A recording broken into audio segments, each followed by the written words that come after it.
This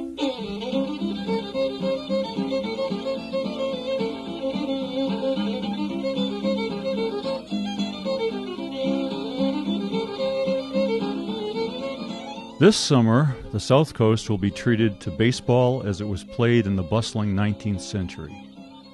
Matches between established vintage baseball nines will be played on July 12th in New Bedford and July 27th in South Dartmouth, where the public will be introduced to a freewheeling style of play that will keep folks of all ages glued to the edge of their blankets. Baseball evolved from the early days to today through numerous eras, adjustments, and manifestations.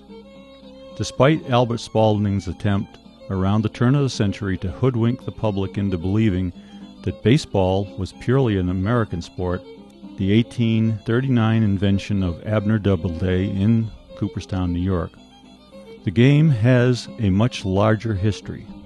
The roots of today's baseball can be traced to a British game called rounders and other bat and ball sports. Baseball of the 1850s and 1860s was a club sport and was considered a gentleman's game. Two distinctly different versions, the New York rules and the Massachusetts rules, also known as town ball, were played during the Civil War. In the end, the more regimented New York game would eventually eclipse the Massachusetts game in terms of popularity with both players and spectators. As professionalism crept into the sport in the late 1860s, the nature of the game began to change. In spite of significant changes to the rules, the basic four-base, 90-foot runner path has remained constant. In a refined way, the game we see today resembles an early version of that Civil War period when it captured the imagination of men and boys in nearly every city and hamlet throughout the land. Neighborhoods and villages formed clubs to play neighboring nines. Rivalries developed, and baseball became a national obsession. The New Bedford area was no exception. Clubs like Wamsutta Baseball Club has a long history of baseball nines that competed to defend the name of the homeland against nines from distant towns. Other teams like Ironsides Club, Sons of the Ocean Baseball Clubs of New Bedford, the Red Rover and Union Baseball Clubs of Fairhaven, Riverside Baseball Club of Acushnet, and Bristol County Baseball Club are documented to have played the Massachusetts or the New York rules baseball in the 1860s and beyond. The early baseball was slightly larger and not as hard as the modern ball. Bases 90 feet apart were defined by 12-inch canvas sacks, filled with straw or sand. Home plate was an iron disc, painted or enameled white. The ball was pitched underhand from a point 45 feet from home plate. The game was played without gloves or other protective gear. There was only one umpire, normally agreed to by both teams, who stationed himself anywhere he wished. There were generally no called strikes or balls. The umpire gave warning to the batsman and then began calling strikes if he felt the batsman had deliberately failed to swing at well-pitched balls so as to wear out the pitcher. On the other hand, a pitcher was warned and balls were called if a pitcher refused to throw hittable pitches. The object of the game was to let the batsman strike the ball into play in order to run the bases and let the fielders find ways to tag the base runner out. As today, each side would field 9 players with a short scout who played on either side of second base or acted as a fourth outfielder.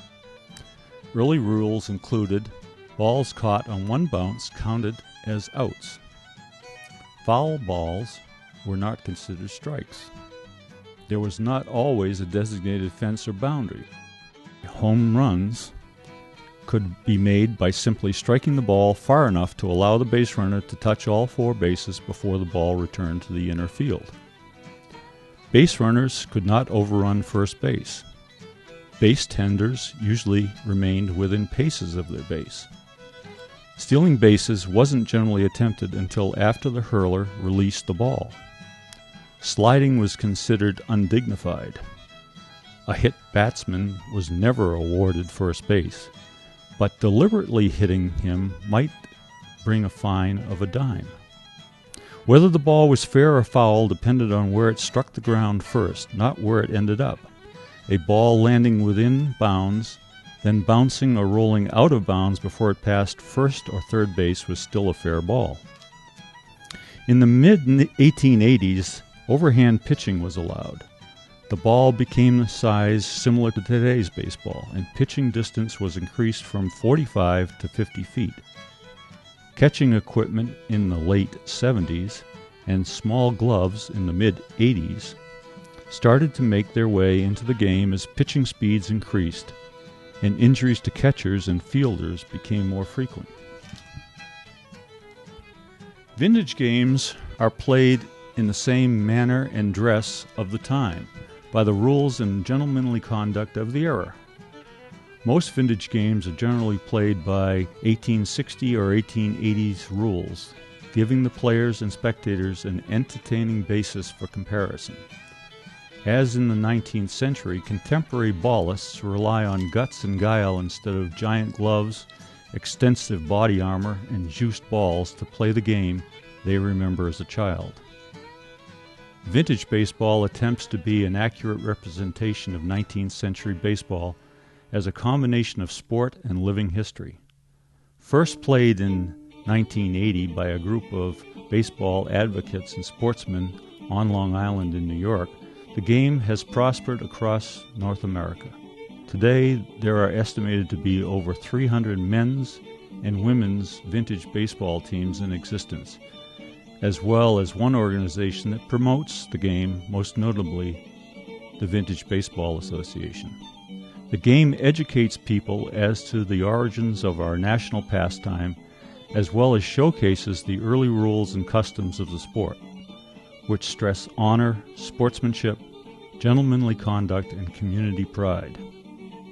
Its familiarity with the contemporary baseball, along with the uniqueness of the uniforms and the playing style and venues, is welcomed by spectators as a breath of fresh air from the commercialism and aggression of the modern sport. As such, 19th century style baseball is considered a genuine family activity. In 2004, a vintage baseball game between Hartford and Pittsfield, Mass.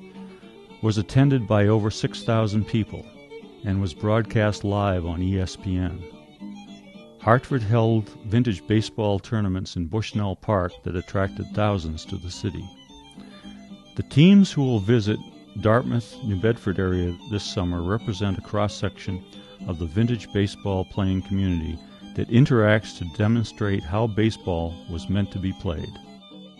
The Bristol Blues, who play primarily by 1860s rules, make their home on the village green in that picturesque Rhode Island town.